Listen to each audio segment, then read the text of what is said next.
Hello বন্ধুরা, তোমরা কেমন আছো? আশা করি অনেক ভালো আছো।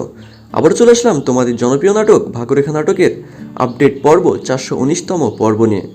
তো বন্ধুরা, 419তম পর্বটি দেখার আগে তোমরা যদি এই চ্যানেলের নতুন দর্শক হয়ে থাকো তাহলে চ্যানেলটি এখনই সাবস্ক্রাইব করে এসো।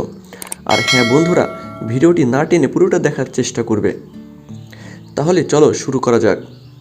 অভয় যখন কুণালের সব সত্য কথাগুলো জানতে পারে তখন অভয় কুণালকে অনেক মারধর করে।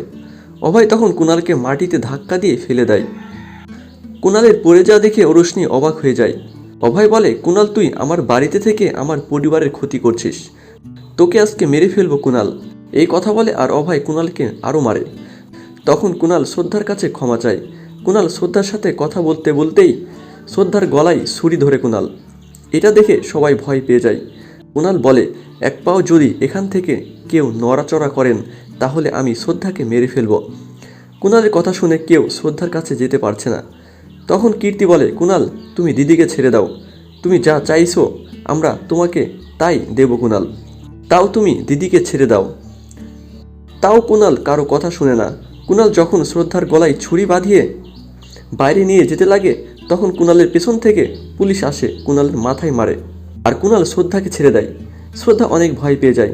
পুলিশ কুণালকে বলে, কুণাল, এবার তোমার দিন শেষ, তুমি আমাদের থেকে অনেক লুকিয়ে থেকেছো আর না। তখন কীর্তি পুলিশকে বলে, স্যার, আপনি এখানে কিভাবে আসলেন? তখন সেখানে আসে আরতি। আরতি বলে, আমি পুলিশকে এখানে রেখেছি কীর্তি। তখন সবাই অবাক হয়ে আরতির দিকে তাকিয়ে থাকে। তখন আরতি এসে কুণালকে চড় মারে। কুণালকে পুলিশের হাতে তুলে দেয় আরতি। কুণাল আরতিকে বলে, আরতি, তুমি তোমার কুণালকে পুলিশের হাতে তুলে দিচ্ছ? কুণাল পুলিশের হাত থেকে রক্ষা পাওয়ার জন্য কুণাল আরতির সাথে ভালো ব্যবহার করে। আরতির মা বলে, কুণাল, তুমি আমার মেয়েকে অনেক অত্যাচার করেছ। কুণালকে পুলিশে ধরার পরেও অভয় ভয় করছিল না। অতঃপর কুণালকে ধরে নিয়ে যায় পুলিশ। অভয় শুধু শ্রদ্ধার কথা ভাবছিল আর অনেক চিৎকার করছিল। কুণালকে পুলিশ ধরে নিয়ে যাওয়ার আগে কুণাল অভয়ের সব কথাগুলো বলে দেয়, যে অভয় স্মৃতি হারানোর নাটক করছিল এতদিন। এই কথা শুনে সবাই অবাক হয়ে যায়। তখন অভয়ের মা অভয়কে জিজ্ঞেস করে যে, অভয়, এই কথাগুলো কি সত্যি? তখন অভয় বলে, হ্যাঁ, আমি স্মৃতি হারানোর অভিনয় করেছিলাম, কারণ ওইদিকে সোনিয়ার মৃত্যু আর অন্যদিকে তাওজির মৃত্যু। আমি সত্য কথাটা জানার জন্য আমি এই অভিনয় করেছি। অভয় এই কথাগুলো বলে আর কান্না করে। অভয় তখন অজ্ঞান হয়ে পড়ে যায়। শ্রদ্ধা চিৎকার করে আর কান্না করে। অভয়কে তার রুমে নিয়ে যায়।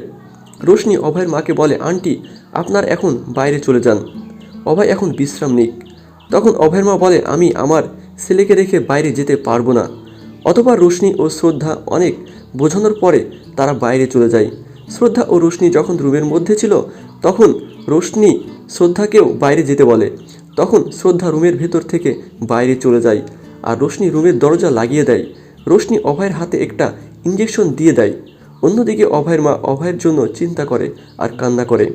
তখন আরতি বলে, এই সব কিছু আমার জন্য হয়েছে, আর যদি আমি কুণালকে বিয়ে না করতাম তাহলে আজ এইটা হতো না। তখন কীর্তি ও বরুণ মিলে আরতিকে বোঝায়, শ্রদ্ধা ও আরতিকে বোঝায়। কিছুক্ষণ পর অভয়ের জ্ঞান ফিরে আর অভয়ের সব কথাগুলো সবাইকে বলে। অভয় যখন অনেক চিৎকার করে কথা বলছিল তখন রোশনি বলে, আপনারা অভয়ের সাথে আর কথা বলবেন না, অভয় এখন অসুস্থ, আপনারা দয়া করে এখান থেকে বাইরে চলে যান। রোশনি অভয়কে বলে, অভয়, তুমি কোনো চিন্তা করো না, আমি তোমার সাথে সব সময়ের জন্য আছি। এইসব কথা বলে অভয়কে সান্ত্বনা দেয় রোশনি। অন্যদিকে অভয়ের মায়ের চিন্তা করা দেখে অভয়ের বাবা অভয়ের মাকে বলে, তানুজাজি, তুমি কোনো চিন্তা করো না, সব কিছু ঠিক হয়ে যাবে। অভয় ও রোশনি যখন তাদের রুমে একসাথে বসে কথা বলছিল তখন অভয় রুমের ভেতরে কেউ একটা কাগজ ছুঁড়ে মারে। তখন অভয় কাগজটা নিয়ে পড়ে আর চুপ করে থাকে। অতঃপর অভয় যখন বাইরে আসে তখন শ্রদ্ধা একটা কাগজে সরি লিখে দেয় অভয়কে। তারপরে অভয় শ্রদ্ধার সাথে কথা বলে না। তখন ঋতু অভয়ের সামনে দাঁড়ায় এবং অভয়ের থেকে ক্ষমা চায়। অভয়ের মা সেখানে আসে গাজরের হালুয়া নিয়ে। তারপরেও অভয় তার মায়ের দেওয়া হালুয়া খায় না। তখন শ্রদ্ধা এসে বলে, অভয়, আমাকে তুমি ক্ষমা করে দাও, আমি জানি তুমি তোমার পরিবারকে অনেক ভালোবাসো। অতঃপর অভয়ের পরিবারের সবাই মিলে আনন্দ করে আর রোশনি মনে মনে অনেক রাগ করে। তাহলে কি শ্রদ্ধা ও অভয়ের মাঝখানে আবারও বাধা হয়ে দাঁড়াবে রোশনি? সেটা তোমরা জানতে পারবে আগামী 420তম এপিসোডে। ততক্ষণে তোমরা আমাদের এই চ্যানেলের সাথেই থেকো। আর হ্যাঁ বন্ধুরা, তোমরা যদি আমার এই চ্যানেলে নতুন দর্শক হয়ে থাকো তাহলে চ্যানেলটি এখনই সাবস্ক্রাইব করে আসো। আর ভিডিওগুলো যদি ভালো লাগে তাহলে তোমরা কমেন্টের মাধ্যমে আমাদেরকে জানাবে। ভালো থেকো, সুস্থ থেকো, ধন্যবাদ।